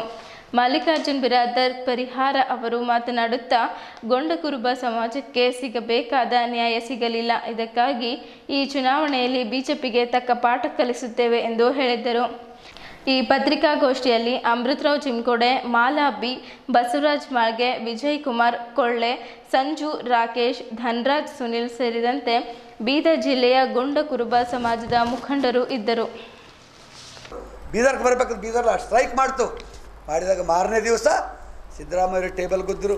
ಈಶ್ವರ್ ಖಂಡ್ರೆ ಸಾಹೇಬರು ಇಷ್ಟು ಜೋರಾಗಿ ಮಾತಾಡಿದ್ರು. ಅಲ್ಲಿ ಬಿ ಬಂಡೆಪ್ಪವರು ಮಾತಾಡಿದ್ರು. CRSLದ ಆದೇಶ ವಾಪಸ್ ತಗೊಂಡು DC ಅವ್ರಿಗೆ ಕಳಿಸಿದ್ರಿ, ಒಂದಾಯಿತು. ಆದರೆ ಆದೇಶ ಕೇಂದ್ರ ಸರ್ಕಾರ ಮಾಡ್ತಕ್ಕಂಥದ್ದು ಮಾಡಿಲ್ಲ. ಇದು BJP ಸರ್ಕಾರ ಬೀದರ್, ಗುಲ್ಬರ್ಗ, ಯಾದಗಿರಿ ಜಿಲ್ಲೆಯ ಗೋಂಡ ಕುರುಬರ ಮತ್ತು ಟೋಕರಿ ಕೋಲಿ ಸಮಾಜದ ನಂಬರ್ 1 ಶತ್ರು ಅನ್ನೋದರಲ್ಲಿ ಬೇರೆ ವಿರೋಧ ಮಾತಿಲ್ಲ. ಇದಕ್ಕೆ ಬಂಡೆಪ್ಪ ಸಾಹೇಬರು ಬಿ ವಿವರಣೆ ಕೊಡ್ಲಿಕ್ಕಾಗಲ್ಲ, ರಘುನಾಥರಾವ್ ಕೊಡ್ಲಿಕ್ಕಾಗಲ್ಲ. ಸುಮ್ಮನೆ ತಮಾಷೆ ಮಾಡಿ ತಲವಾರು ಕೊನೆಗೆ ಜೇನುತುಪ್ಪ ನೆಕ್ಸ್ತಕ್ಕಂಥ ಕೆಲಸ ಆಗಬಾರ್ದು. ಸಮಾಜಕ್ಕೆ ಆಗ್ತಕ್ಕಂಥ ಅನ್ಯಾಯಕ್ಕೆ ವಿರುದ್ಧ ಹೋರಾಟ ಮಾಡಬೇಕು. ಈ ಹೋರಾಟದಲ್ಲಿ ನಿಜವಾಗಲೂ ಬಂಡೆಪ್ಪ ಸಾಹೇಬರು ಸೋತಿದ್ದಾರೆ, ರಘುನಾಥರಾವ್ ಮಲ್ಕಾಪುರ್ ಸೋತಿದ್ದಾರೆ, ಭಗವಂತ ಖೂಬಾ ಅವರು ಸೋತಿದ್ದಾರೆ. ಇದಕ್ಕೆ ಈ ಸಂದರ್ಭದಲ್ಲಿ ನಾವು ಕೆಲಸ ಮಾಡಿದವರಿಗೆ ಶಾಬಾಸ್ ಅನ್ಬೇಕು, ನಮಸ್ಕಾರ ಅನ್ಬೇಕು. ಮಾಡದೇ ಇರೋರಿಗೆ ಮಾಡದೇ ಇರೋರಿಗೆ ಮಾಡ್ಲಿಕ್ಕಲ್ಲ, ಮಾಡಿ ನೀವು ಬನ್ನಿರಿ, ಮುಂದೆ ನೋಡ್ಕೊಡ್ರಿ. ಈ ಸಂದರ್ಭದಲ್ಲಿ ಮಾತ್ರ ಈಶ್ವರ್ ಖಂಡ್ರೆ ಅವರ ಮರ್ಯಾದೆ ಎಷ್ಟು ನಾವು ಕೊಡಬೇಕಂದ್ರೆ ಬಸವರಾಜ್ ರೆಫರೆನ್ಸ್ ಮಾಡಿದರು. ಕೇಂದ್ರಕ್ಕೆ ಶಿಫಾರಸು ಮಾಡಿದಾಗ ಒಂದು ವರ್ಷದ ಟೈಮ್ ಇತ್ತು. ಒಂದು ನಮ್ಮ ಜಾತಿ ಪ್ರಮಾಣ ಪತ್ರ ತೊಂದರೆ ನೀಗಿಸ್ತಕ್ಕಂಥ ಕೆಲಸ ಎಂದೂ ಮಾಡಲಿಲ್ಲ ಇವರು. ಇವರು ಸರ್ಕಾರ 10 ವರ್ಷ ಅಧಿಕಾರಕ್ಕೆ ಬಂದ ಮೇಲೆ ಎಂದೂ ಬಂದಿಲ್ಲ. ರಾಜ್ಯ ಸರ್ಕಾರ ಅಧಿಕಾರಕ್ಕೆ ಬಂದ ಮೇಲೆ ನಮ್ಮ ವ್ಯಾಲಿಡಿಟಿ ಮೇಲೆ ಗಂಡ ಮತ್ತು ಟೋಕ್ರಿ ಕೋಲಿ 2 ವ್ಯಾಲಿಡಿಟಿಗಳ ಮೇಲೆ ಕಲ್ಲಾಗ್ತಕ್ಕಂಥ ಪ್ರಯತ್ನವನ್ನು ಮಾಡಿರ್ತಕ್ಕಂಥದ್ದು. ಆಗಿದ್ದ ಮೇಲೆ ನಾವೇನಾದರೂ ಹೋರಾಟ ಮಾಡಬೇಕು, ಕೆಲಸ ಮಾಡಬೇಕಂದ್ರೆ ಅದಕ್ಕೆ ತಡೆ ಹಿಡಿತಕ್ಕಂಥ ಕೆಲಸವನ್ನು ಭಾರತೀಯ ಜನತಾ ಪಾರ್ಟಿ ಸರ್ಕಾರ ಏನಾದರೂ ಮಾಡಿದೆ. ಆ ಕಾರಣಕ್ಕೆ ಇವೆಲ್ಲ ಕಾರಣಗಳನ್ನು ಎದುರಿಟ್ಟುಕೊಂಡು ನಾವಿವತ್ತು ನಮ್ಮ ಸಮಾಜ ಜನರಿಗೆ ಮನವಿ ಮಾಡ್ತಾ ಇದ್ದೀವಿ. ನಾವೇನಂತ ಮನವಿ ಮಾಡ್ತಾ ಇದ್ದೀವಿ ಅಂದರೆ, ಈಶ್ವರ್ ಖಂಡ್ರೆ ಅವರು ನಮಗೆ ಯಾವಾಗ ಪ್ರತಿ ಸಲ ರೆಸ್ಕ್ಯೂ ಬಂದಿದ್ದಾರೆ. ಸನ್ಮಾನ್ಯ ಸಿದ್ದರಾಮಯ್ಯವ್ರದ್ದು ಎಹಸಾನ್ ನಮ್ಮ ಮೇಲಿದೆ, ಅದರ ಋಣ ತೀರಿಸ್ತಕ್ಕಂಥ ಜವಾಬ್ದಾರಿ ನಮ್ದು ಆಗ್ತದೆ ಅಂತಕ್ಕಂಥ ಮಾತನ್ನು ಹೇಳ್ಬೇಕು. ಯಾರು ನಮ್ದು ಏನೂ ಕೆಲಸನೇ ಮಾಡಿಲ್ಲ, ಆ ಕೆಲಸ ಮಾಡಿದವ್ರಿಗೆ ನಾವು ಓಟ್ ಹಾಕ್ತೇವೆ ಅಂದರೆ ಇವತ್ತಿನ ತಾರೀಕಿದಾಗ ಈ ಏನದಂದ್ರೆ ಇವತ್ತು ITBT ನಡೆದಿರ್ತಕ್ಕಂಥ ತಾರೀಕಿದಾಗ ನಮ್ದು ಏನೂ ಕೆಲಸ ಮಾಡಲಿಲ್ಲ, ನಮಗೆ ತೊಂದರೆ ಕೊಟ್ಟಿರ್ತಕ್ಕಂಥ ಪಕ್ಷಕ್ಕೆ, ನಮಗೆ ತೊಂದರೆ ಕೊಟ್ಟಿರ್ತಕ್ಕಂಥ ಸರ್ಕಾರಕ್ಕೆ ಓಟ್ ಹಾಕ್ತೇವೆ ಅಂದರೆ ನಮ್ಮ ಕಾಲ ಮೇಲೆ ನಾವು ಕಲ್ಲು ಹಾಕ್ಕೊಂಡಾಗ ಆಗ್ತದೆ ಅಂತಕ್ಕಂಥ ಅನುಭವದಿಂದ ನಾವು ನಮ್ಮ ಸಮಾಜದ ಬಂಧುಗಳಿಗೆ ಮನವಿ ಮಾಡ್ತಾ ಇದ್ದೀವಿ. ಎಲ್ಲ ಮುಖಂಡರು ಸೇರಿಕೊಂಡು ದಯವಿಟ್ಟು ನೀವು ಯಾವುದೇ ಕಾರಣಕ್ಕೆ ಭಾರತೀಯ ಜನತಾ ಪಾರ್ಟಿಗೆ ಓಟ್ ಹಾಕಬಾರ್ದು, ಕಾಂಗ್ರೆಸ್ ಪಕ್ಷಕ್ಕೆ ಮಾತ್ರ ಇವೆಲ್ಲವೂ ಕಾರಣಗಳಿಂದ ಓಟ್ ಹಾಕ್ಬೇಕಂತಕ್ಕಂಥ ಮನವಿಯನ್ನು ತಮ್ಮ ಮುಖಾಂತರ ಮಾಡ್ತಾ ಇದ್ದೀವಿ. ಧನ್ಯವಾದಗಳು. ಇವತ್ತು ನಾವು ಈ ಸಮಾಜ ಮನವಿ ಮಾಡ್ತಾ ಇದ್ದೀವಿ. ಇವತ್ತು ಇಡೀ ಸಮಾಜ ಇವತ್ತು ಸಿದ್ದರಾಮಯ್ಯ ಅಮೃತ ಹಸ್ತ ಮಜಬೂತ್ ಮಾಡಬೇಕಾದ್ರೆ, ಅವರ ಒಂದು ಶಕ್ತಿ ಬಡಿಸಬೇಕಾದ್ರೆ ಇವತ್ತು ಇಡೀ ನಮ್ಮ ಸಮಾಜ ಇವತ್ತು ನಮ್ಮ ನಾಯಕರಾದಂಥ ಸಿದ್ದರಾಮಯ್ಯವರ ಒಂದು ಇದರಲ್ಲಿ ಹಾಗೂ ಈಶ್ವರ್ ಖಂಡ್ರೆ ಅವರ ಒಂದು ನಾಯಕತ್ವದಲ್ಲಿ ಇವತ್ತು ಇಡೀ ನಮ್ಮ ಸಮಾಜ ಇವತ್ತು ಕಾಂಗ್ರೆಸ್ಸಿಗೆ ಮತ ಹಾಕಬೇಕಂತಂದು ನಮ್ಮ ಮನವಿ ಇದೆ. ಇವತ್ತು ವಿಶೇಷವಾಗಿ ಕರ್ನಾಟಕ ರಾಜ್ಯದಲ್ಲಿ ಇವತ್ತು ನಮ್ಮ ಸಮಾಜದಲ್ಲಿ ಇವತ್ತು BJPಯವರು ಒಂದೂ ಟಿಕೆಟ್ ನೀಡಿಲ್ಲ.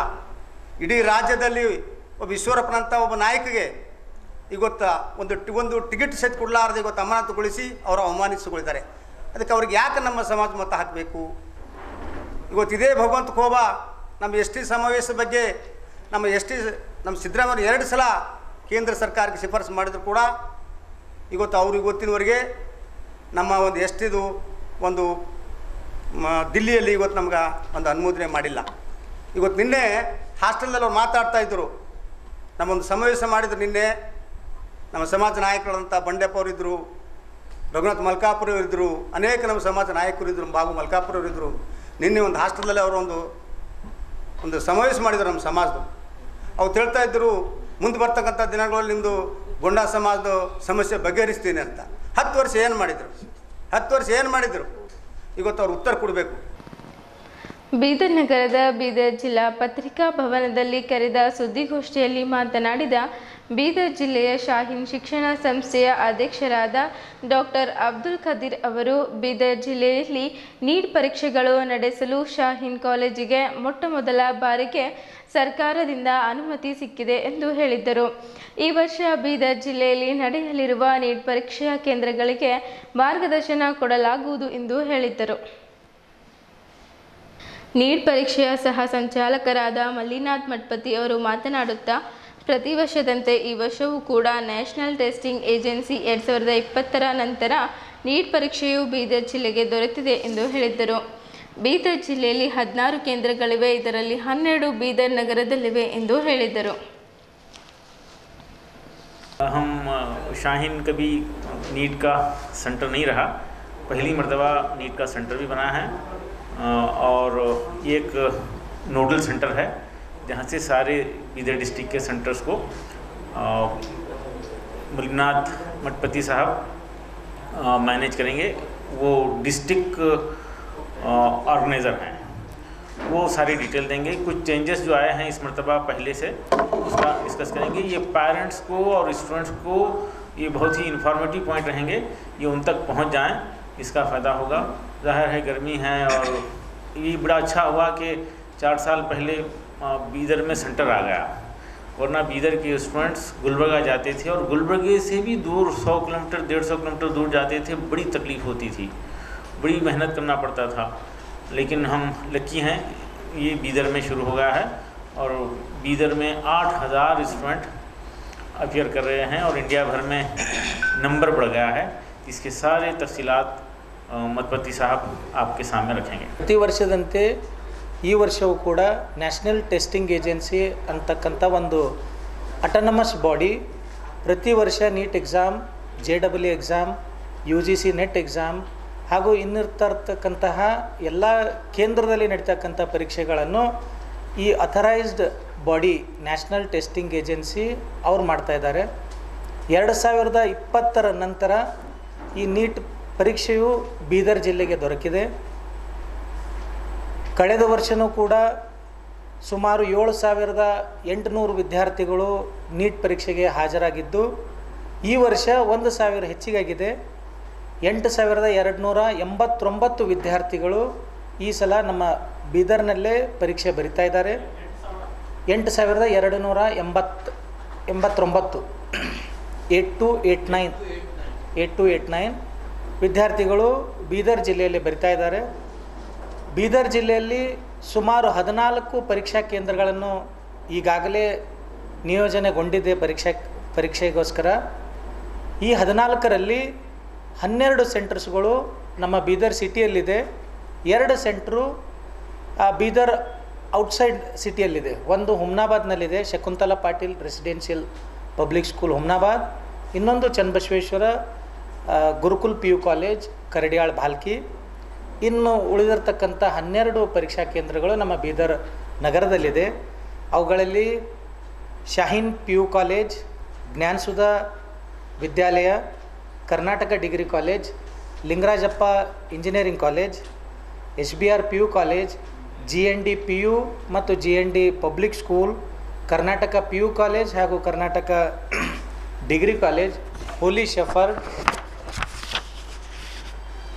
Dattagiri Maharaj public school, Saint Joseph composite PU college ಹಾಗೂ ಕೇಂದ್ರೀಯ ವಿದ್ಯಾಲಯ ಸ್ಕೂಲ್. ಈ 12 ಸೆಂಟರ್ ನಮ್ಮ ಬೀದರ್ದಲ್ಲಿದೆ. ನೀಟ್ ಪರೀಕ್ಷೆಯು ರಾಷ್ಟ್ರದಲ್ಲಿ ಏಕಕಾಲಕ್ಕೆ ನಡೀತಾ ಇದೆ. ಬೀದರ್ ನಗರದ ಬೀದರ್ ಜಿಲ್ಲಾ ಪತ್ರಿಕಾ ಭವನದಲ್ಲಿ ಕರೆದ ಸುದ್ದಿಗೋಷ್ಠಿಯಲ್ಲಿ ಮಾತನಾಡಿದ ಟೋಕ್ರಿ ಕೋಲಿ ಕಬ್ಬಲಿಗ ಸಮಾಜದವರು ಬೀದರ್ ಜಿಲ್ಲಾ ಉಪಾಧ್ಯಕ್ಷರಾದ ಸುನೀಲ್ ಕುಮಾರ್ ಕಾಶಂಪುರ್ ಅವರು ಟೋಕ್ರಿ ಕೋಲಿ ಕಬ್ಬಲಿಗ ಸಮಾಜಕ್ಕೆ ಭಾರತೀಯ ಜನತಾ ಪಾರ್ಟಿಯ ಕೊಡುಗೆ ಶೂನ್ಯವಾಗಿದೆ ಎಂದು ಹೇಳಿದ್ದರು. ಬೀದರ್ ಜಿಲ್ಲೆಯಲ್ಲಿ ಟೋಕ್ರಿ ಕೋಳಿ ಮತ್ತು ಪರ್ಯಾಯ ಪದಗಳಾದ ಕೋಲಿ ಕಬ್ಬಲಿಗ ಸಮಾಜವು ರಾಜಕೀಯವಾಗಿ, ಸಾಮಾಜಿಕವಾಗಿ, ಆರ್ಥಿಕವಾಗಿ ಹಾಗೂ ಶೈಕ್ಷಣಿಕವಾಗಿ ಅತಿ ಹಿಂದುಳಿದ ಸಮಾಜವಾಗಿರುತ್ತದೆ. ಬಿಜೆಪಿ ಪಕ್ಷ ಸಮಾಜಕ್ಕೆ ಅನ್ಯಾಯವೆಸಗಿದ್ದಲ್ಲದೆ ಅದರ ಕೊಡುಗೆ ಶೂನ್ಯವಾಗಿರುತ್ತದೆ. ಆದ್ದರಿಂದ ಈ ಲೋಕಸಭಾ ಚುನಾವಣೆಯಲ್ಲಿ ಯಾವುದೇ ಕಾರಣಕ್ಕೂ ಬೀದರ್ ಜಿಲ್ಲೆಯ ಸಮಾಜ ಬಾಂಧವರು ಬಿಜೆಪಿಗೆ ಮತ ಹಾಕದೆ ಕಾಂಗ್ರೆಸ್ ಪಕ್ಷದ ಯುವ ಅಭ್ಯರ್ಥಿ ಸಾಗರ್ ಈಶ್ವರ್ ಖಂಡ್ರೆ ಅವರಿಗೆ ಮತ ನೀಡುವ ಮೂಲಕ ಗೆಲ್ಲಿಸಬೇಕೆಂದು ಟೋಕ್ರಿ ಕೋಳಿ ಸಮಾಜದ ಸಂಘದ ಜಿಲ್ಲಾ ಉಪಾಧ್ಯಕ್ಷ ಸುನೀಲ್ ಕಾಶಂಪುರ್ ಅವರು ನಗರದ ಪತ್ರಿಕಾ ಭವನದಲ್ಲಿ ಕರೆದ ಪತ್ರಿಕಾಗೋಷ್ಠಿಯಲ್ಲಿ ಹೇಳಿದ್ದರು. ಅನೇಕ ತೊಂದರೆ ಅನುಭವಿಸಿದ ಸಮಾಜದ ಮುಖಂಡರುಗಳ ಹೋರಾಟದಿಂದಾಗಿ ಸಮುದಾಯಕ್ಕೆ ನ್ಯಾಯ ಕೊಡಿಸುವಲ್ಲಿ ನಾವುಗಳು ಶ್ರಮ ವಹಿಸಿರುತ್ತೇವೆ. ನಮ್ಮ ಸಮಾಜಕ್ಕೆ ಅನ್ಯಾಯ ಮಾಡಿರುವ ಬಿಜೆಪಿ ಪಕ್ಷಕ್ಕೆ ನಮ್ಮ ಮತ ಕೇಳುವ ನೈತಿಕತೆಯನ್ನು ಕಳೆದುಕೊಂಡಿರುತ್ತಾರೆ ಎಂದರು.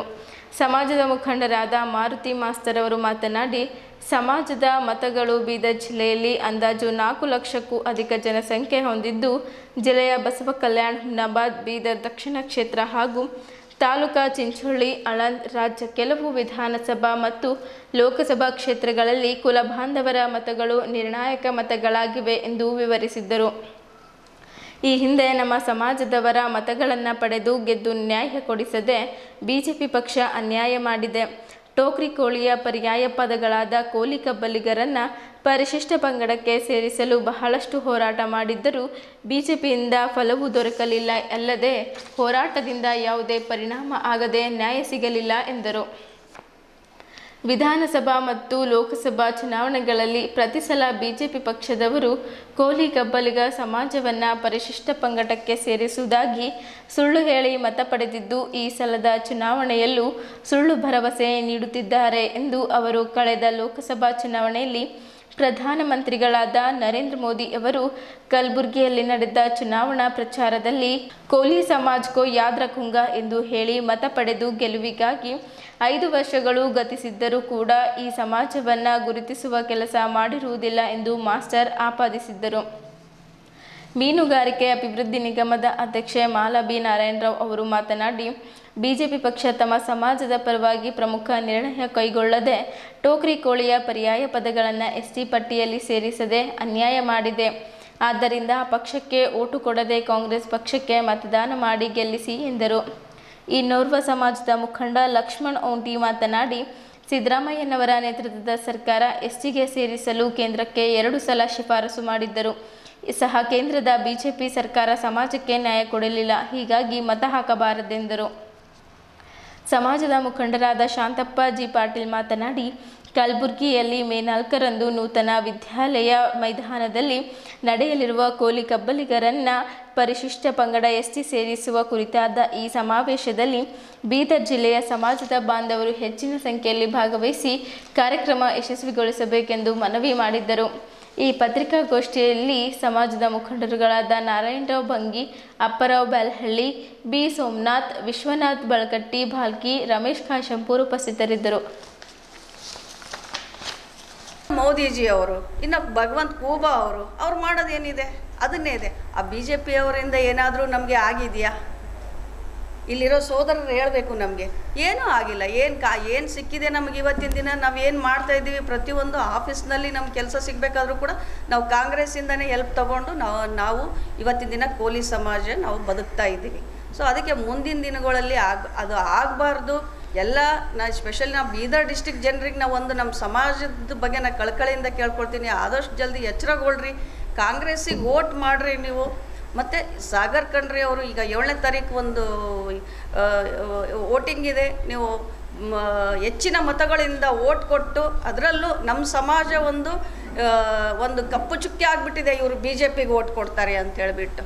ಸೊ ಅದಕ್ಕೋಸ್ಕರ ಯಾಕೆ ಅದನ್ನು ಕಪ್ಪು ಚುಕ್ಕೆ ನೀವು ಒತ್ಕೊಳ್ತೀರಿ? ಒಂದು ಸಣ್ಣ ಒಂದು ದಿನದಕ್ಕೆ ಇದಕ್ಕೋಸ್ಕರ ನೀವು ಒಂದು ದಿನ ನೀವು ಮನಸ್ಸು ಮಾಡಿ ಕಾಂಗ್ರೆಸ್ಗೆ ವೋಟ್ ಕೊಟ್ಟರೆ ನೀವು 5 ವರ್ಷ ಸುಖವಾಗಿರ್ತೀರ, ನಿಮಗೆ ಬೇಕಾಗಿದ್ದ ನ್ಯಾಯ ಕೇಳ್ಬೋದು ಅಂತ ಹೇಳ್ಬಿಟ್ಟು ನಾನು ಈ ವೇದಿಕೆ ಮೇಲೆ ನಾನು ಕೇಳ್ಕೊಳ್ತೀನಿ. ಟೋಕರಿ ಕೋಳಿ ಸಮಾಜ BJP ಪಕ್ಷದ ಕೊಡುಗೆ ಶೂನ್ಯ ಇದೆ ಇವತ್ತು. ಯಾಕಂದರೆ ಕೇವಲ ಸುಳ್ಳು ಮಾತಾಡಿ ರಾಜ್ಯದಲ್ಲಿ ಟೋಕರಿ ಕೋಳಿ ಮತ್ತು ಅದು ಪರ್ಯಾಯ ಪದಗಳಂಥ ಕೂಲಿ ಕಬ್ಬಲಿಗೆ ಸಮಾಜ ಈ ಒಂದು ಭಾಗದಲ್ಲಿ ಅತಿ ಹೆಚ್ಚು ನಿರ್ಣಾಯಕ ಪಾತ್ರ ನಿರ್ವಹಿಸುತ್ತೆ. ನಮ್ಮ ಬೀದರ್ ಜಿಲ್ಲೆಯಲ್ಲಿ ಸುಮಾರು 8 ತಾಲೂಕು ಬರುತ್ತೆ. ಅದರೊಳಗಡೆ ಚಿಂಚೋಳಿ, ಬಸವ ಕಲ್ಯಾಣ, ಹುಮ್ನಾಬಾದ್ ಅತಿ ಹೆಚ್ಚು ಮತಗಳನ್ನು ನಮ್ಮ ಟೋಕರಿ ಕೋಳಿ ಸಮಾಜ ಇದೆ.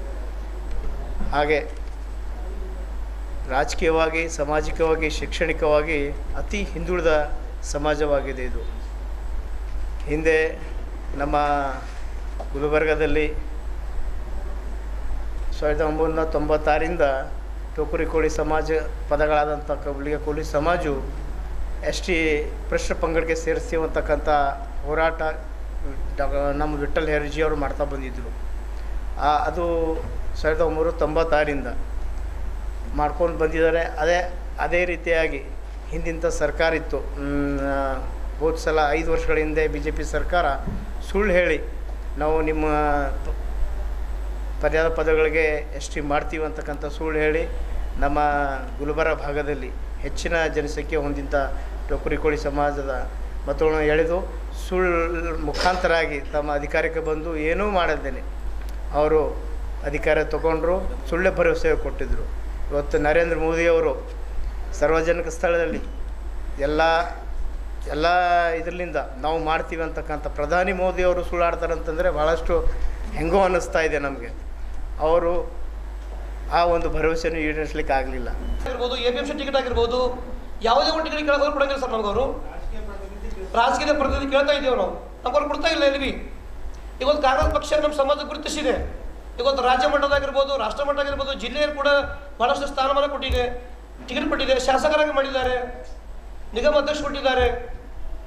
ಅದಕ್ಕೆ ನಾವು ಏನಾದಂತಂದ್ರು ಎಲ್ಲ ಮುಖಂಡರು ಈ ಸಲ ಬೀದರ್ ಜಿಲ್ಲೆಯಲ್ಲಿ ಸಾಗರ್ ಖಂಡ್ರೆ ಅವರಿಗೆ ಹೆಚ್ಚಿಗೆ ಮತ ಕೊಟ್ಟು ಗೆಲ್ಸ್ಕೊಂಡ್ಬರಬೇಕು. ಯಾಕಂದ್ರೆ ಅವ್ರ ತಂದೆಯವರು ಮಾನ್ಯ ಸಚಿವರಿದ್ದಾರೆ, ಭಾಳಷ್ಟು ಕೆಲಸ ಅವ್ರು ಮಾಡ್ತಾ ಇದ್ದಾರೆ ಈ ಭಾಗದಲ್ಲಿ. ನಮ್ಮ ಸಮಾಜದ ಭಾಳಷ್ಟು ನೋವುಗಳಿವೆ. ಆ ನೋವುಗಳನ್ನು ಅವ್ರ ಜೊತೆ ಹಂಚ್ಕೊಂಡಿದ್ದೆವು. ಮುಂದೆ ಬರ್ತಕ್ಕಂಥ ದಿನಗಳಲ್ಲಿ ನಮಗೆ ಸಾಮಾಜಿಕ ನ್ಯಾಯ ಕೊಡಬೇಕು, ರಾಜಕೀಯ ನ್ಯಾಯ ಕೊಡ್ಬೇಕಂತ ಅವ್ರಿಗೆ ಕೇಳಿದಾಗ ಅವರು ಮುಂದೆ ಬರ್ತಕ್ಕಂಥ ದಿನಗಳಲ್ಲಿ ಸಮಾಜಕ್ಕೆ ಒಂದು ನ್ಯಾಯ ಕೊಡ್ತೇವೆ ಅಂತಕ್ಕಂಥದ್ದು, ಸಮಾಜದ ಸಮಸ್ಯೆಗಳು ಬಗೆಹರಿಸ್ತದೆ ಅಂತಕ್ಕಂಥ ಒಂದು ಆಶ್ವಾಸನೆ ಕೊಟ್ಟಿದ್ದ ಸಲುವಾಗಿ ಇವತ್ತೆಲ್ಲ ಸಮಾಜ ಮುಖಂಡರನ್ನ ಸೇರಿಕೊಂಡು ಸಾಗರ ಖಂಡ್ರೆಯವರಿಗೆ ಬೀದರ್ ಜಿಲ್ಲೆಯಲ್ಲಿ ಹೆಚ್ಚಿನ ಓಟ್ ಕೊಟ್ಟು ಗೆಲ್ಲಿಸಬೇಕು ಅಂಥೇಳಿ ನಾವೆಲ್ಲ ಇವತ್ತು ಈ ಪತ್ರಿಕಾಗೋಷ್ಠಿ ಮುಖಾಂತರ ನಾವು ಬೆಂಬಲ ಸೂಚಿಸ್ತಾ ಇದ್ದೇವೆ. ಪ್ರತಿಯೊಂದು ಮನೆಗೆ, ಪ್ರತಿಯೊಂದು ಗಲ್ಲಿಗೆ ಹೋಗಿ ಕಾಂಗ್ರೆಸ್ ಪಕ್ಷದ ಸಾಧನೆಗಳು, ಕಾಂಗ್ರೆಸ್ ಪಕ್ಷದ ಯೋಜನೆಗಳು, ಈಶ್ವರ ಖಂಡ್ರೆ ಮಾಡಿದಂಥ ಕೆಲಸಗಳ ಬಗ್ಗೆ ಏನಾದಂದ್ರೆ ಗಮನ ತಂದು ನಾವೇನಾದಂತಂದ್ರು ಕಾಂಗ್ರೆಸ್ ಪಕ್ಷಕ್ಕೆ ಹೆಚ್ಚಿಗೆ ಓಟ್ ಕೊಡ್ಲಾಕ ನಾವು ಪ್ರಾಮಾಣಿಕ ಪ್ರಯತ್ನವನ್ನು ಮಾಡ್ತೇವೆ ಅಂತಕ್ಕಂಥ ಮಾತು ಹೇಳಿ, ಈಗ ನಾರಾಯಣರಾವ್ ಇಲ್ಲಿಂದ ಸೈಕಲ್ ಯಾತ್ರೆಯಲ್ಲಿ ಬೆಂಗಳೂರಿಗೆ ಹೋಗಿದ್ರು. ಕೆಲವರಿಗೆ ಮಾತ್ರ ಗೊತ್ತಿದೆ, ಈಗಿನ ಮುಖ್ಯಮಂತ್ರಿಗೆ ಗೊತ್ತಿದೆ. ಆದ್ರೆ ಮೋದಿಯವರಿಗೆ ಗೊತ್ತಾಗಬೇಕಲ್ಲ, ಅವರು ಡಿಪಾರ್ಟ್ ತಗೋಬೇಕಲ್ಲ. ಆರ್ಟಿಕಲ್ 371 ಕಾಶ್ಮೀರದಾಗ ಮಾಡಿದಂತ ಶಬಾಸ್ಗಿರಿ ತೋಳ ಪ್ರಧಾನಮಂತ್ರಿ, ಬಡವರದು ಒಂದು ಬಾಯಿಗೆ ಅನ್ನ ನೀರು ಒಂದು ಮನೆ ಕೊಡ್ಸೋಕೆ ಈ ಪ್ರಧಾನಮಂತ್ರಿಗೆ ಆಗ್ಲಿಲ್ಲ. ನಾವು ಸ್ವಂತ ಮಾಡ್ಲಿಲ್ಲ. ನಾನು ಯಾರು MLA MLC ಮಾಡಂತ ನಾವು ಯಾರು ಹೋರಾಟ ಮಾಡಿದ್ರಲ್ಲ. ಬಿಜೆಪಿ ಎದುರುಗಡೆ, ಈ ಸರ್ಕಾರ ಎದುರುಗಡೆ ಮತ ಹಾಕಿದ್ದೀವಿ. ಈ ದೇಶದಲ್ಲಿ ಅತ್ಯಂತ ಕೀಮತ್ತು, ಅತ್ಯಂತ ವ್ಯಾಲ್ಯೂಬಲ್ ಇರೋದು ಮತ. ಆ ಮತ ಕೊಟ್ಟು ಈ ದೇಶದ ಪ್ರಧಾನಮಂತ್ರಿ ಆಗೋಕ್ಕೆ ನಮ್ಮ ಪೂರ್ತಿ ಅಧಿಕಾರ ಇದೆ, ನಮ್ಮ ಪೂರ್ತಿ ಭಾಗಿದಾರ ಇವರು ಪ್ರಧಾನಮಂತ್ರಿ ಜಾಗದಲ್ಲಿ. ಅಲ್ಲಿ ಕೂತ್ಕೊಂಡು ನಮ್ಮ ಕೆಲಸ ಮಾಡಲಿಲ್ಲ ಅಂತ ಇವತ್ತು ಆ ಕೋಪದಿಂದ ನಾವು ಮಾತಾಡ್ತಾ ಇಲ್ಲ. ನಾವು ಇಷ್ಟೇ ಹೇಳಿದೀವಿ, ಈ ಸರ್ಕಾರದವೆಲ್ಲ ನಮ್ಗೆ ಕಳ್ಕೊಂಡಿದ್ದೀವಿ. ನಮ್ಮವ್ರು ಕೆಲವರು ಇನ್ನೂ ಸಿಗ್ತುತ್ತೆ ಕೂತಿದ್ದಾರೆ, ಅವ್ರಿಗೇನಿಲ್ಲ. ಬೀದರ್ ನಗರದ ಬೀದರ್ ಜಿಲ್ಲಾ ಪತ್ರಿಕಾ ಭವನದಲ್ಲಿ ಕರೆದ ಸುದ್ದಿಗೋಷ್ಠಿಯಲ್ಲಿ ಮಾತನಾಡಿದ ಬೀದರ್ ಜಿಲ್ಲಾ ಅಹಿಂದ್ ಒಕ್ಕೂಟದ ತುಕಾರಾಮ್ ಟಿಮ್ಕೋಡೆ ಅವರು ಮೇ 7ರಂದು ನಡೆಯಲಿರುವ ಬೀದರ್ ಲೋಕಸಭೆ ಚುನಾವಣೆಯಲ್ಲಿ ಬೀದರ್ ಜಿಲ್ಲಾ ಅಹಿಂದ್ ಒಕ್ಕೂಟದ ವತಿಯಿಂದ ಕಾಂಗ್ರೆಸ್ ಪಕ್ಷಕ್ಕೆ ಬೆಂಬಲ ಸೂಚಿಸುತ್ತೇವೆ ಎಂದು ಹೇಳಿದ್ದರು. ಕಾಂಗ್ರೆಸ್ ಪಕ್ಷದ ಅಭ್ಯರ್ಥಿಯಾದ ಸಾಗರ್ ಖಂಡ್ರೆ ಅವರಿಗೆ ಪ್ರಚಂಡ ಬಹುಮತದಿಂದ ಗೆಲ್ಲಿಸಬೇಕೆಂದು ವಿನಂತಿಸಿದರು. ಕೇಂದ್ರದಲ್ಲಿ ಕಳೆದ 2 ಅವಧಿಗಳಿಂದ ಆಡಳಿತದಲ್ಲಿ ಬಂದಿರುವ ಭಾಜಪ ಸರ್ಕಾರವು ಆಡಳಿತಕ್ಕೆ ಬರುವ ಮುಂಚೆ ಪ್ರತಿ ವರ್ಷಕ್ಕೆ 2 ಕೋಟಿ ಉದ್ಯೋಗ ಸೃಷ್ಟಿಸುವ ಭರವಸೆ, ಸಾಮಾನ್ಯರ ಮೇಲೆ ಹೆಚ್ಚಿನ GSTಯ ಹೊರೆ, ದೇಶದ ರೈತರ ಆದಾಯ ದುಪ್ಪಟ್ಟು ಮಾಡುವ ಭರವಸೆಯಲ್ಲಿ ಸಂಪೂರ್ಣ ವಿಫಲವಾಗಿರುವುದು, ಹೊರ ದೇಶಗಳಲ್ಲಿ ದೇಶದವರು ಹೂಡಿಟ್ಟ ಕಪ್ಪು ಹಣ ತಂದು ದೇಶದ ಪ್ರತಿಯೊಬ್ಬ ಸಾರ್ವಜನಿಕರ ಖಾತೆಗೆ ರೂಪಾಯಿ 15 ಲಕ್ಷ ಹಣ ಜಮಾ ಮಾಡುವ ಭರವಸೆ ಈಡೇರಿಸದೇ ಇರುವುದು, ದೇಶದ ಬೆನ್ನೆಲುಬಾದ ರೈತರ ವಿರೋಧಿ ಕಾಯ್ದೆಗಳನ್ನು ಜಾರಿಗೊಳಿಸಿ ಬಹುತೇಕ ಸರ್ಕಾರಿ ಉದ್ಯಮಿಗಳನ್ನು ಖಾಸಗಿಯವರ ಕೈವಶ ಮಾಡಿ ರೈತರ ಮೇಲೆ ಅನ್ಯಾಯ ಮಾಡಿರುವ ಲಾಭ ಕೇಂದ್ರದ ಭಾಜಪ ಸರ್ಕಾರಕ್ಕೆ ಸಲ್ಲುತ್ತದೆ. ಅದು ಅಲ್ಲದೆ ಅತ್ಯಂತ ಪ್ರತಿಗಾಮಿ ಶಕ್ತಿಗಳು, ದುರಾಸೆ ಪೀಡಿತ ಕಾರ್ಪೊರೇಟರ್ಗಳು ಸೇರಿಕೊಂಡು ಸಂಪೂರ್ಣ ದೇಶ ಹಿಡಿತದಲ್ಲಿಟ್ಟುಕೊಂಡಿದೆ. ದೇಶದ ಮುಗ್ಧ ಜನರನ್ನು ದಿಕ್ಕು ತಪ್ಪಿಸಿ ದೇಶದ ಜನರ ರಾಷ್ಟ್ರೀಯತೆಯನ್ನು ಒಡೆದು ಅದರ ಲಾಭ ಪಡೆದು ಸಾರ್ವಜನಿಕರ ಶ್ರಮವನ್ನು, ಆದಾಯವನ್ನು, ರೈತರ ಬೆಳೆಯನ್ನು, ಅಳಿದುಳಿದಿರುವ ಅಲ್ಪ ಸ್ವಲ್ಪ ಕಾರ್ಮಿಕರ ಸ್ವಾಯತ್ತತ್ವವನ್ನು ಸಹ ಸುರೆಗೈಯುವ ಕೆಲಸ ಭಾಜಪ ಸರ್ಕಾರ ತೊಡಗಿಸಿಕೊಂಡಿದೆ.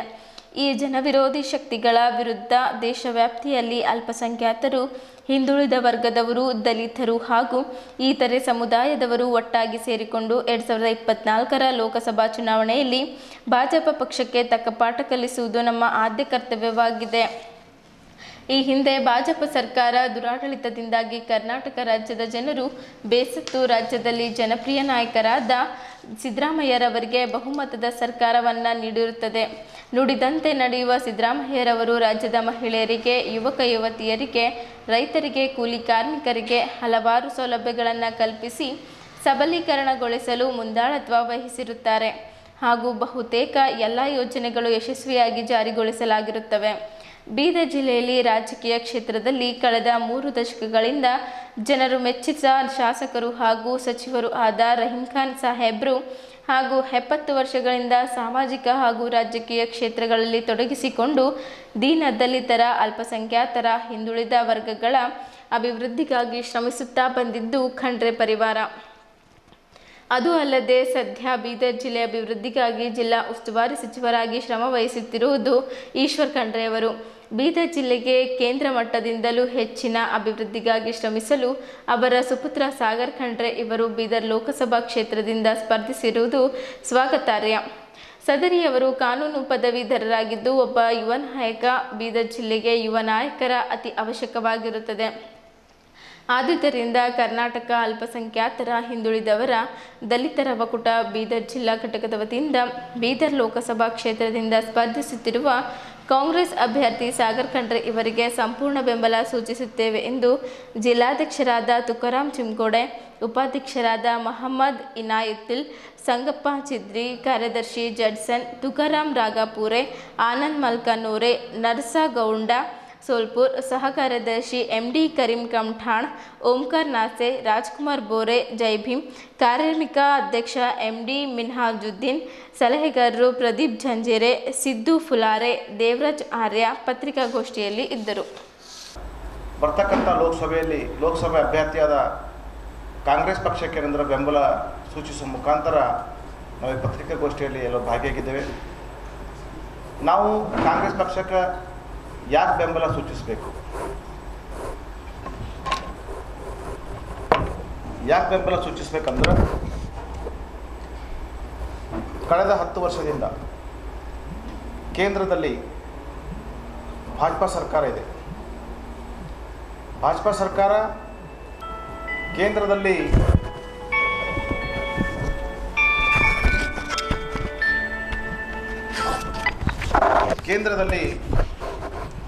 ಅನೇಕ ಭರವಸೆಗಳನ್ನು ತಗೊಂಡು ಬಂದು ಜನರಿಗೆ ವಿಶ್ವಾಸ ಏನು ಕೊಡ್ತಂದ್ರೆ ನಾವು ವಿಶೇಷತೆ ಹಾಗೂ ಹಿಂದೆ 70 ವರ್ಷ ಜೊತೆಗೇನು ಸರ್ಕಾರ ನಡೆಸಿತ್ತು ಕಾಂಗ್ರೆಸ್ ಪಕ್ಷ, ಅದಕ್ಕೆ ಬಿಟ್ಟು ಬೇರೆ ಏನಂದ್ರೆ ಅನೇಕ ಯೋಜನೆಗಳು ಕೊಡೋ ಮುಖಾಂತರ ನಾವು ಸರ್ಕಾರ ನಡೆಸ್ತೇವೆ, ಒಳ್ಳೆಯ ರೀತಿಯಾಗಿ ಸರ್ಕಾರ ಕೊಡ್ತೀವಿ, ಅಚ್ಚೇದಿನ ಕೊಡ್ತೀವಿ ಅಂಥೇಳಿ ಅನೇಕ ಭರವಸೆಗಳು ಕೊಟ್ಟು ಕೇಂದ್ರ ಸರ್ಕಾರದಲ್ಲಿ ಭಾಜಪಾ ಸರ್ಕಾರ ರಚನೆ ಮಾಡಿತು 10 ವರ್ಷಗಳ ಕೆಳಗಡೆ.